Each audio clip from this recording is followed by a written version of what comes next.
चुड़ैल की मोहब्बत। यह कहानी एक माँ बेटे की है जो एक गांव में रहते हैं और बहुत गरीब होते हैं। लड़के का नाम राकेश है।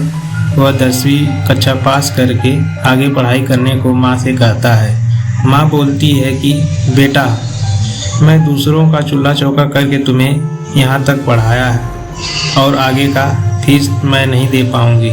तो बेटा कहता है, माँ, मैं आपको दूसरे का चूल्हा चौका करते नहीं देख सकता, इसलिए मैंने सोचा है कि मैं शहर में जाकर पार्ट टाइम काम करूँगा, जिससे जो पैसा मिलेगा मैं अपनी पढ़ाई का फीस जमा करूँगा और पढ़ाई भी करूँगा। राकेश की माँ मान गई और राकेश शहर चला गया।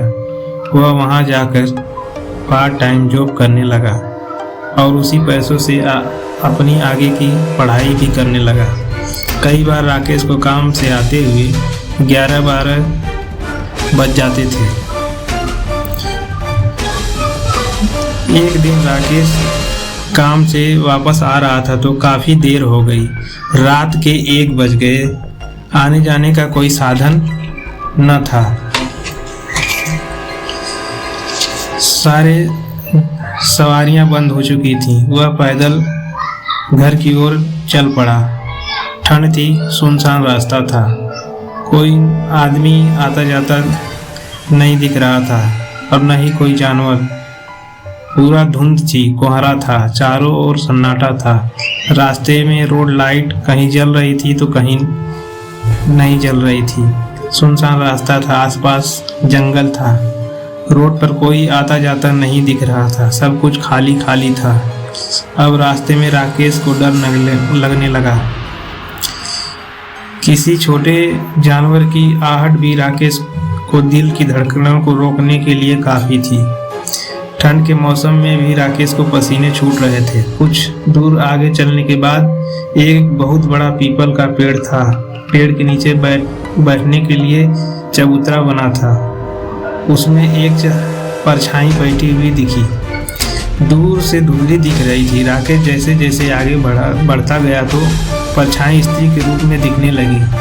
घने बाल, काली साड़ी पहने, खूबसूरत चेहरा, गुलाब की पंखुड़ियों के जैसे होंठ, मध्य कद, किसी अप्सरा से कम नहीं लग रही थी।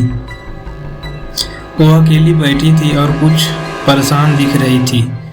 चेहरा मासूम था। तो राकेश उसके पास गया और पूछा, मैडम, क्या हुआ? आप इतनी अंधेरी रात में सुनसान सड़क पर क्यों बैठे हो?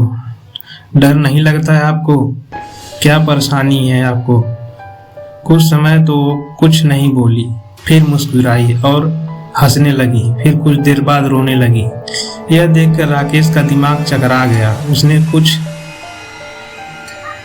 सोचा न समझा। वह थोड़ा डर गया। वहां का माहौल भयानक हो गया। आसमान में पंछियों की चहचहाहट होने लगी। कौवे कांव कांव करने लगे। राकेश को पसीने आने लगे।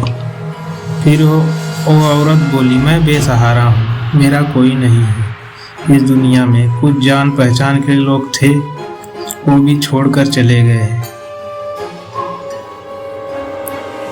ना रहने को घर है, ना खाने को भोजन।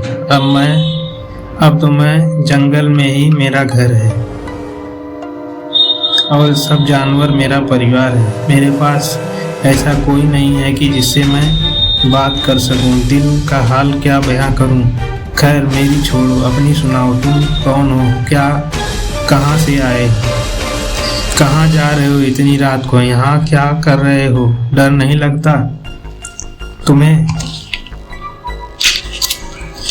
तो उसने बताया कि वो विद्यार्थी है और काम करके लौट रहा है। कुछ साधन नहीं है घर जाने को, तो वो पैदल ही घर जा रहा है। आपको दुखी देखा तो आपके पास आ गया। औरत ने बताया कि उसका नाम माया है। वो सदियों से यहाँ अकेली रह रही है। उसे एक दोस्त, हमदर्द साथी की जरूरत है, वरना वो आत्महत्या कर लेगी। वह बोली, मुझे अकेले में खुद को मार डालने का मन करता है। अकेलापन मुझे काटता है। मगर तुम मेरे मित्र बनोगे? अगर तुम मेरे मित्र नहीं बनोगे तो मैं मर जाऊंगी। ये बात सुनकर राकेश को सदमा लग गया। कुछ देर तक तो वो कुछ नहीं बोल पाया।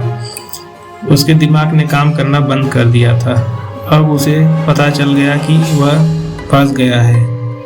अगर वह उस औरत को छोड़ता है तो वह आत्महत्या कर लेगी, फिर इसके बाद उसे जेल हो जाएगी। इस डर के कारण वह उसका मित्र बनने को तैयार हो गया। अब माया राकेश पर मोहित हो गई और बोलती है, तुम्हें अब यहीं रहना पड़ेगा मेरे साथ, मेरे घर पर। ये जंगल ही हमारा घर है। जो भी तुम्हें चाहिए वह तुम्हें मिलेगा। कुछ दिन रहो फिर चले जाना। उससे पहले जाने की जिद की तो मैं अपने आप को खत्म कर लूंगी या तुम्हें ही खत्म कर दूंगी। यह बात सुनते ही राकेश के होश उड़ गए। अब वह सोचने लगा कि ये किस चक्कर में पड़ गया हो। एक दुखियारी औरत को देख कर इंसानियत के नाते उसकी सहायता के लिए इतनी रात को उसके पास आया। इसके विपरीत उसने उसे ही अपने जाल में फंसा लिया। अब वो अपने आप को कोसने लगा। अब कोई फायदा नहीं, जो माया बोलेगी करना पड़ेगा, वरना जान भी जा सकती है। इसके अलावा उसके पास कोई विकल्प नहीं था। माया राकेश का हाथ पकड़कर उसे अपने घर के अंदर ले गई। जैसे ही राकेश घर के अंदर प्रवेश किया, बहुत सारे चमगादड़ घर के अंदर से बाहर निकलने लगे। खटखट की आवाज आने लगी। ये देख कर राकेश डर गया। वो बेचारा कुछ नहीं कर सकता था, रोने और अफसोस के सिवा है। अंदर बिजली जलती है। रोशनी के आने से राकेश के अंदर सांस आती है। वो थोड़ा स्थिर हो जाता है। माया उसे थोड़ा शराब पीने को देती है और कुछ गोश्त भी देती है, लेकिन राकेश न खाता है न पीता है। ये देख कर माया पूछती है, राकेश तुम कुछ खा पी क्यों नहीं रहे हो? क्या तुम यहाँ खुश नहीं हो? मुझे तुम बहुत पसंद हो, बड़े प्यारे लगते हो।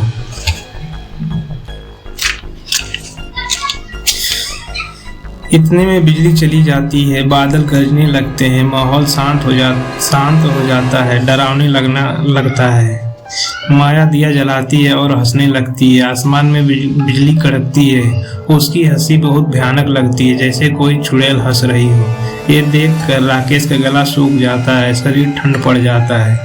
माया मुस्कुराते हुए राकेश की तरफ देखती है और अपने धीरे धीरे अपनी साड़ी अपने जिस्म से अलग कर देती है। पायल की खनखन की आवाज शोर करती है और वो अर्धनग्न हो जाती है। उसकी गोरा बदन, पतली कमर, रस भरे ओठ, अप्सराओं जैसी नाभि मदहोश जवानी को किसी को भी अपना दीवाना बना दे। अब वह राकेश के सामने थी। नागिन जैसी आंखें, घने बाल। कुछ देर के लिए राकेश उसमें खो सा गया।